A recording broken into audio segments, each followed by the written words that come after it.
गुलाब, ख्वाब, दवा, जहर, जाम, क्या क्या है। मैं आ गया हूं, बता इंतजाम क्या क्या है।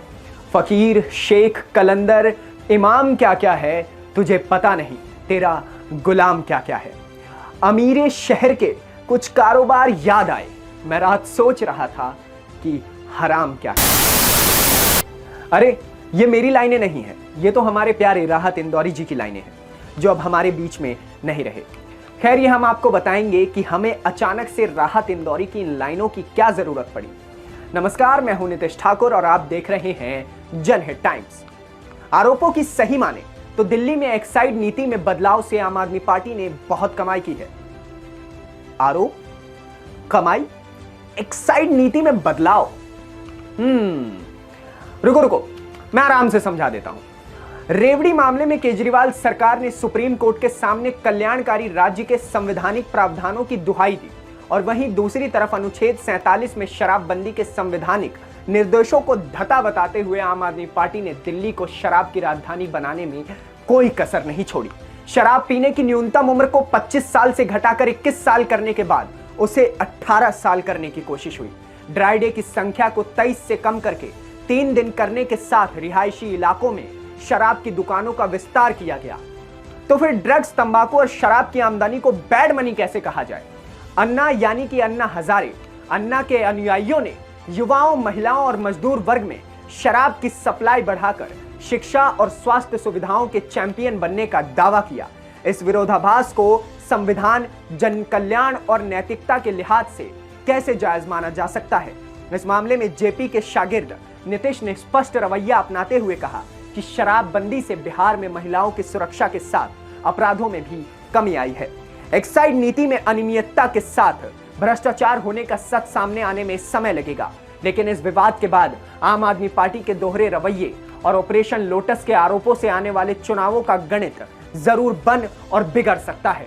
यहां गवर्नेंस और संविधान से जुड़े 6 बिंदुओं को समझने की जरूरत है। जीएसटी के दायरे से बाहर होने की वजह से शराब पर टैक्स राज्यों की आमदनी का मुख्य साधन है। राज्यों को इससे लगभग 2.25 लाख करोड़ रुपए की आमदनी होती है। दिल्ली में कुल टैक्स की 14.1%, जबकि मिजोरम में 58% आमदनी शराब के टैक्स से होती है। विवादों के बाद शराब की बिक्री में कमी की वजह से दिल्ली सरकार को हर महीने 193 करोड़ के राजस्व का नुकसान होता है। राजस्व में कमी और फ्री की रेवड़ियों की सियासत से राजधानी का स्वरूप बिगड़ा और खामियाजा देश को भुगतना पड़ रहा है। दिल्ली में शराब का विस्तार हो या गुजरात बिहार वाली शराबबंदी की नीति, शराब के कानूनी और गैर कानूनी कारोबारों में नेताओं, पुलिस और अफसरों के साथ माफिया की मिलीभगत होती है। दिल्ली में शराब माफिया की जांच अगर तार्किक मुकाम तक पहुंची तो इसका प्रभाव पड़ोसी राज्यों के साथ पूरे देश पर पड़ेगा। पीने की न्यूनतम उम्र, टैक्स की दरें और दुकानों के खुलने के समय के बारे में अखिल भारतीय नीति बने तो राज्यों के बीच शराब बेचने की अंधी दौड़ कम हो सकती है। शराब की राजनीति पर अंकुश के लिए इससे जुड़े सभी राज्यों के राजस्व का कैग ऑडिट हो। बिहार, झारखंड, बंगाल समेत कई राज्यों में विपक्ष के नेताओं और समर्थकों के यहां से नोटों की गड्डी के साथ AK-47 की बरामदी हो रही है। भारतीय जनता पार्टी के आरोपों को अगर सही माने तो दिल्ली में एक्साइज नीति में बदलाव से आम आदमी पार्टी के नेताओं ने बड़ा माल कमाया, जिसके इस्तेमाल से पंजाब की सत्ता को हासिल किया गया।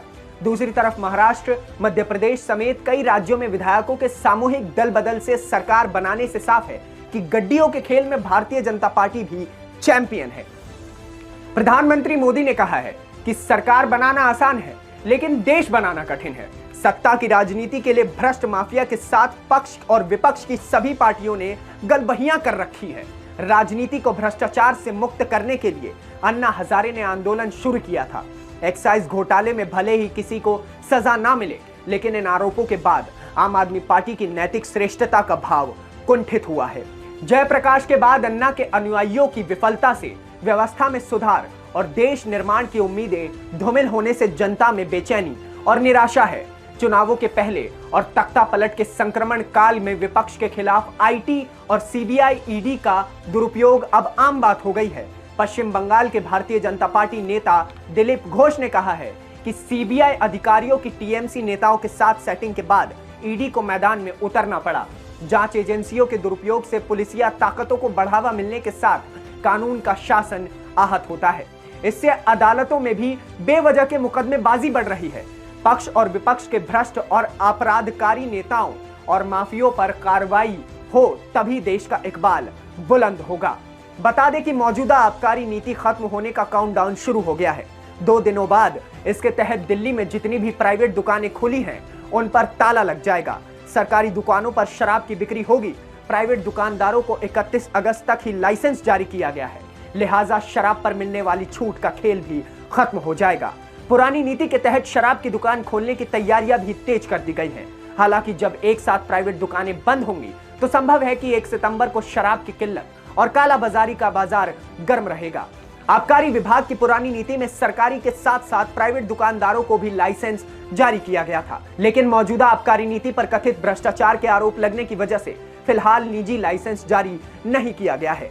निजी दुकानदारों की मांग है कि जब पुरानी नीति में भी दोनों तरह की दुकानें थी, लिहाजा उन्हें भी लाइसेंस वितरित किया जाए। मौजूदा नीति को खत्म कर एक बार फिर पुरानी नीति व्यवस्था के साथ शराब की बिक्री करने के शुरुआती दिनों में समस्या हो सकती है। मौजूदा आबकारी नीति भी जब लागू हुई थी तो अव्यवस्था देखने को मिली थी और ऐसे में काला बाजारी भी बढ़ सकती है। हालांकि दिल्ली टूरिज्म विभाग के पूर्व wine shop zonal officer B K Jatav ने बताया कि पुरानी आबकारी नीति व्यवस्थित थी, शराब नकली नहीं मिलेंगी इसकी गारंटी थी। वहीं शराब बिकती थी जिसे सिर्फ दिल्ली में बेचने की इजाजत थी। हालांकि कुछ दिनों के लिए संचालन में परेशानी आएगी, लेकिन 1 सप्ताह में ठीक हो जाएंगी। सरकारी विभाग को यह जरूर करना चाहिए कि विक्रेता अपने स्वभाव में परिवर्तन करे, बेवजह उपभोक्ताओं से उलझे नहीं। बता दें कि आबकारी विभाग के सूत्रों के अनुसार प्राइवेट दुकान बंद होने की स्थिति में सरकारी दुकानों पर शराब की बिक्री होगी। इसके साथ ही लाइसेंस जारी किया जा रहा है। चरणबद्ध तरीके से ही दुकानें खुला करेंगी। सूत्रों के अनुसार एक साथ 800 से अधिक दुकानें खोलना मुश्किल है, लिहाजा पहले दिन 250 से अधिक दुकानें खोली जाएंगी। पुरानी नीति के तहत ही ग्राहकों को शराब उपलब्ध कराई जाएगी। लॉटरी सिस्टम के माध्यम से लाइसेंस दिया गया है। आबकारी विभाग ने पारदर्शिता बरतने के लिए ऑब्जर्वर की नियुक्ति भी की है। अन्ना के अनुयायियों ने युवाओं, महिलाओं और मजदूर वर्ग में शराब की सप्लाई बढ़ाकर और शिक्षा और स्वास्थ्य सुविधाओं को चैंपियन बनने का दावा तो किया, लेकिन इस विरोधाभास को कैसे जायज माना जा सकता है? हमें कमेंट सेक्शन में बताइए कि दिल्ली की आबकारी नीति पर राजनीति कैसी लग रही है आपको, और आप क्या सोचते हैं दिल्ली की आबकारी नीति पर। धन्यवाद। देखते रहिए जनहित टाइम्स।